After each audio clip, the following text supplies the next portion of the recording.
নমস্কার। এই মুহূর্তের সবচেয়ে বড় খবর, জানা গিয়েছে একটি নতুন রোগ বেরিয়েছে যেখানে অর্ধেক মাথা ব্যথা করে। জানো তো সকাল থেকে আমারও মাথাটা না কিরম ব্যথা ব্যথা করছে, অর্ধেক মাথাটা। আর শুধু এটাই নয়, তার সাথে সাথে এই শীতের মধ্যেও শরীর আস্তে আস্তে গরম হতে থাকে। আরে জানো তো আমারও না কিরকম সকাল থেকে গাটা গরম। আর এই রোগটি বিশেষ করে দেখা যায় বান্দরের মধ্যে।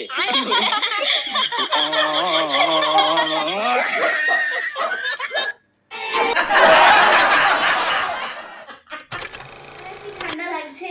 আরে সোনা মা, 2 কাপ চা করো না। চা করবো, কিন্তু চিনি নাই তো।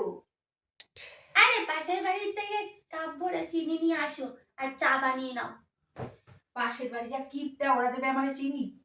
আরে যাও না, যাও, দেখোই না। ঠিক আছে, যাচ্ছি, এটাই করে নিয়ে আসি।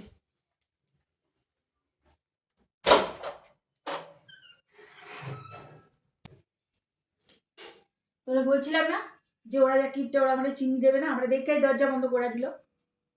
ধুর, তাহলে আর কি করা যাবে। যাও তাহলে আলমারি থেকে চিনির কৌটোটা বার করেই 2 কাপ চা বানিয়ে নাও। হ্যাঁ, এখন থেকে দেখছি তাই করতে হবে।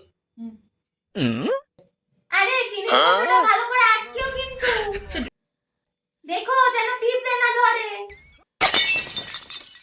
আরে হ্যাঁ হ্যাঁ, আমি জানি। সোনা মা, দেখো তো আমাকে কেমন লাগছে। আমাকে ভাল লাগছে না? আয়নায় খুব ভাল লাগছে। আমি কি একটা কালো টিকা লাগাবো যদি নজর লেগে যায়? দাঁড়া তুই একটু, মা, এই নে, এটা দিয়ে মুখটা ধুয়ে নে।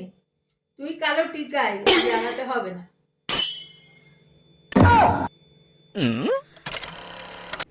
ওনাকে ডিম অমলেট একদম খাওয়াবেন না, ওনাকে সেদ্ধ করে ডিম খাওয়াবেন।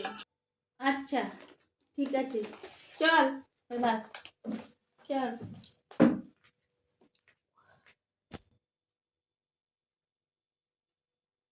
চল চল চল, আমি পরে চেঞ্জ করব। জল গরম বসিয়েছিলাম, জল গরম হয়ে গেছে, চল বসবি, চল।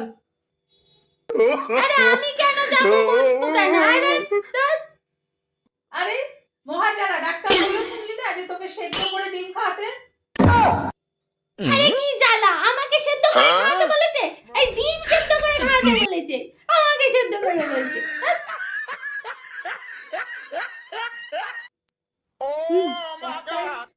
ডাক্তারের থেকে কি তুই বেশি জানিস নাকি রে? হ্যাঁ, চল চল চল চল চল, সেদ্ধ করতে হবে, চল চল, ডাক্তার যা বলেছে তাই করতে হবে। আয় আয় আয়।